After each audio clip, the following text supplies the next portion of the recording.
A lancheira térmica Elps, além de linda e sofisticada, é uma lancheira bem prática.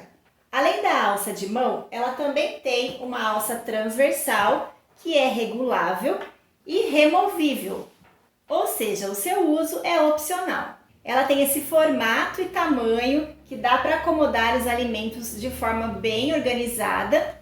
O fechamento é com zíper e tem 2 cursores.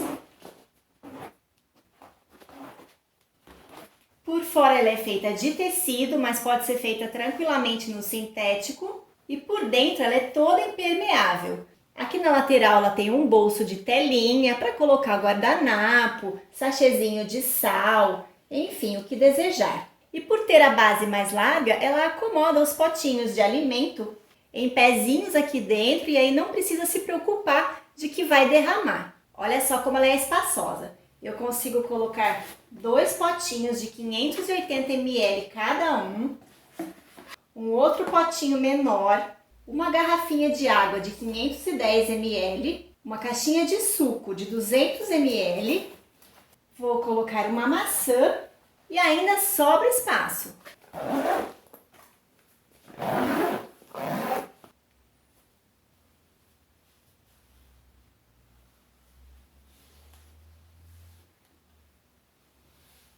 Nessa aula você vai aprender a estruturar o tecido, a utilizar o material térmico, a costurar o zíper nas partes arredondadas, vai aprender também a costurar o vivo, vamos usar o couro e faremos fixação com rebites.